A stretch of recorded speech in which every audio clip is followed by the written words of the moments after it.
Umuugong na naman ang pagpapalit ng liderato ng Senado. Aminado si Senate President Tito Soto na posibleng ilan sa mga kasamahan niya ang hindi raw masaya sa kanyang pamumuno. Narito ang report ni Mean Los Baños. Pero may nagparamdam SP na hindi masaya sa liderato ninyo? Hindi, wala naman. Wala naman nakakarating sa akin. Ito ang sagot ni Senate President Tito Soto sa umuugong na namang posibleng pagpapalit ng liderato sa Senado. Pero aminado daw si Soto, posibleng may ilan sa kanyang mga kasamahan sa Senado ang hindi masaya sa kanyang paumuno. Kung tatanungin mo ako, ano bang iniisip ko na maaaring hindi natutuwa ang ilan sa mga kasama, baka dahil mahigpit ako.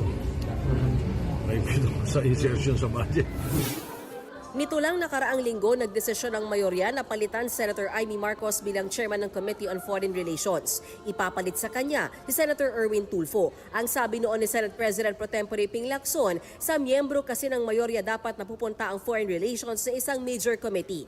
Ngayon, sa tanong, posible kayang isa ito sa dahilan kung bakit may ilang hindi masaya sa pamumuno ni Soto? Posible yun. Posibleng medyo merong hindi natutuwa sa pagpapalit ng chairmanship.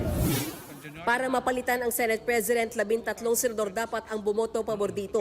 Pero sabi mismo ng Minority Leader na si Senator Alan Peter Cayetano, walang numero para mapatalsik si Soto. Gayunman, aminado siyang tuloy ang pag-uusap nilang mga taga-minorya tungkol sa direksyong tinatahak ng Senado. It's rumors until it's there, di ba? There's always discussion. There are people with happy of our direction, may people na hindi happy sa direction. Ongoing ang pag-uusap Maraming para mapalitan yung leadership, sir? All kinds of pag-uusap. Paano baguhin yung direction? Kamusta yung leadership? Makakatrese ba? That's never been a secret. But no 13 yet. No 13 yet. Physically, wala. Okay. Sir, si Lacson naman, iginiit na chismis ang umuugong na kudeta.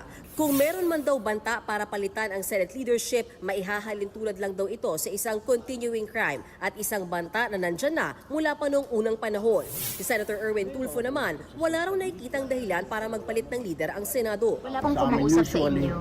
Pag change of leadership, nagtatawag boss, dito ka na, kayo magkapatid. Usually it's like that.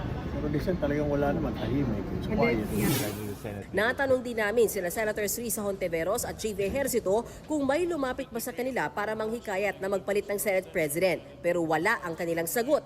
Giit naman ni Soto, hindi niya kailangang magpa-loyalty check. Lagi naman daw niyang nakakausap sa group chat ang mga senador. Pero nakahanda siya ano man ang mangyari. Sanay ako dito I serve at the pleasure of my colleagues. Since the 8th Congress up to now, the Senate leadership has always been that way.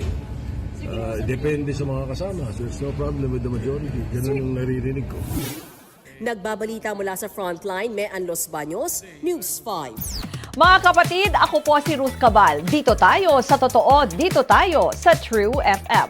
Mag-follow at mag-subscribe din po kayo sa aming social media accounts at True Network PH. Diyan po yan sa aming X na dating Twitter, sa FB, sa Instagram, sa YouTube, sa TikTok at sa mga podcast. At syempre, tutok din po kayo sa Signal True TV Channel 19.